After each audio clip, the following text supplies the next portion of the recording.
بسم اللہ الرحمن الرحیم۔ ناظرین کو میری طرف سے سلام قبول ہو۔ ناظرین، آج میں آپ کو فالج کے بارے میں بتاؤں گا، جس کو آپ نے بڑی تسلی کے ساتھ سننا ہے اور اس کے بارے میں آپ نے غور و فکر بھی کرنا ہے۔ انشاءاللہ اللہ کی توفیق سے اگر آج آپ نے ہماری ویڈیو کو غور سے سن لیا اور سمجھ لیا تو بہت ساری چیزیں آپ کو سمجھ آ جائیں گی جو ہم آپ کو سمجھانا چاہتے ہیں۔ تو ناظرین، فالج جو ہے 3 قسم کا ہوتا ہے۔ آپ نے بھی مریضوں کو دیکھا ہوگا، ان کی حالت بھی دیکھی ہوگی کہ کسی مریض کو دائیں طرف کا فالج ہوتا ہے، کسی مریض کو بائیں طرف کا فالج ہوتا ہے اور کسی مریض کو نچلے دھڑ کا جو ہے فالج ہوتا ہے۔ یہ 3 قسم کے فالج ہیں۔ ان 3 قسم کے اندر ہم نے جس کو ڈھونڈنا ہے، تلاش کرنا ہے، ہماری تلاش یہ ہوگی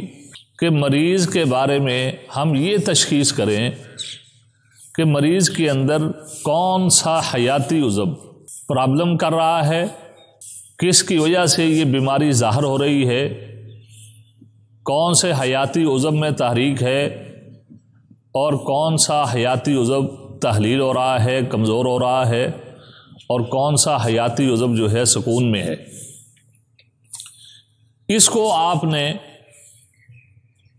دیکھنا ہے اور پرکھنا ہے۔ اس کے لیے آپ نے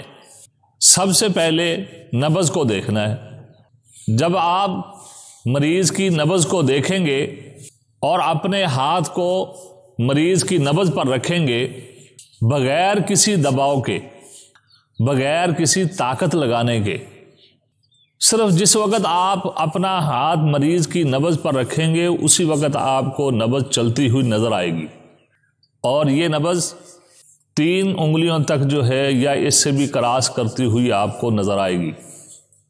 جس سے آپ نے یہ اندازہ کر لینا ہے کہ اس فالج زدہ آدمی کا جو مزاج ہے، تشخیص ہے، یہ خشک گرم مزاج کا آدمی ہے، جس کے عضلات میں تحریک ہو چکی ہے، دل میں تحریک ہو چکی ہے، اس کا جگر جو ہے وہ سکون میں ہے، اس کے اعصاب جو ہیں، دماغ جو ہے وہ تحلیل ہو رہا ہے، کمزور ہو رہا ہے۔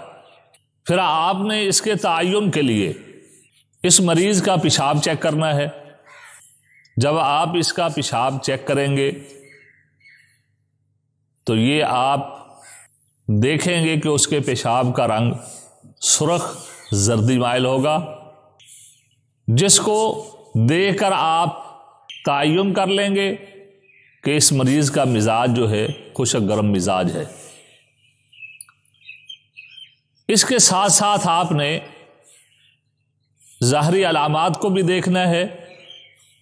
جس کے اندر آپ کو ایک علامت نظر آئے گی کہ ایسے مریض کا بلڈ پریشر جو ہے وہ ہائی ہو جاتا ہے۔ جب اس کا بلڈ پریشر ہائی ہوتا ہے اس وقت اس کے اعصاب بہت زیادہ تحلیل ہو چکے ہوتے ہیں، کمزور ہو چکے ہوتے ہیں،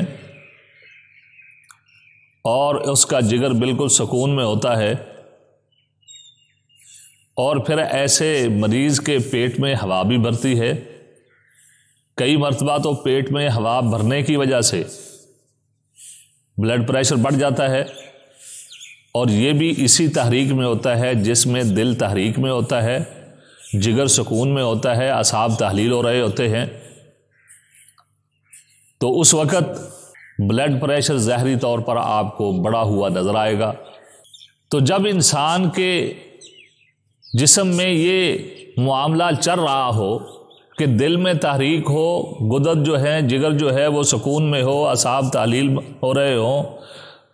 تو جب یہ آخری اپنی حد کو پہنچتے ہیں تو پھر آخر کار جو ہے انسان کو دائیں طرف فالج ہو جاتا ہے۔ حالانکہ فالج وقوع پذیر ہونے سے پہلے انسان کو بہت سارے کاشن دیتا ہے۔ اگر انسان ان کاشنوں کو سمجھ جائے تو انسان فوری طور پر جو ہے اس کا علاج کرے تو انسان جو ہے بہت جلدی ہی تندرست ہو جاتا ہے۔ جس وقت آپ نے یہ ساری علامتوں کے ساتھ اپنی تسلی کر لی کہ نبض کے ساتھ بھی سمجھ آ گئی کہ اس کے دل میں تحریک ہے، پیشاب کا رنگ چیک کیا تو پھر بھی آپ کو تسلی ہو گئی کہ سرخ رنگ کا پیشاب ہے جو زردی مائل ہے، کہ یہ خشک گرم مزاج کا ہی پیشاب ہے۔ پھر آپ نے ظاہری علامات بھی دیکھ لی کہ اس کے پیٹ میں ہوا بھی بھرتی ہے، اور پھر اسی طرح جو ہے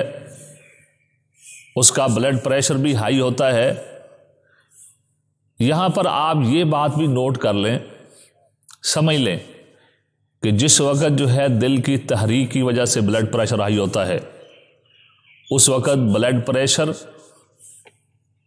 ہائی ہونے کی ایک وجہ یہ بھی ہوتی ہے کہ دل کی شریانیں وہ سگڑ جاتی ہیں، سگڑ جانے کی وجہ سے وہاں سے خون جو ہے وہ صحیح طور پر کراس نہیں ہوتا، جس کی وجہ سے انسان کا بلڈ ہائی ہو جاتا ہے۔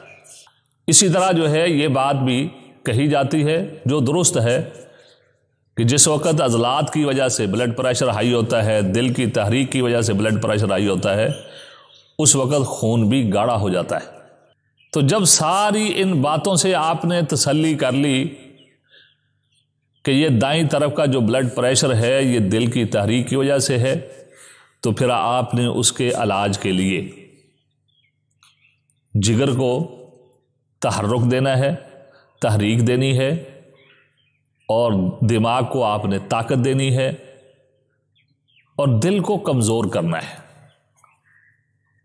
جس وقت آپ دل کی تحریک کو کمزور کریں گے، جگر کو جو ہے تحرک دیں گے، دماغ کو قوی کریں گے، تو پھر آپ کا فوری طور پر جو ہے فالج کا جو اٹیک ہے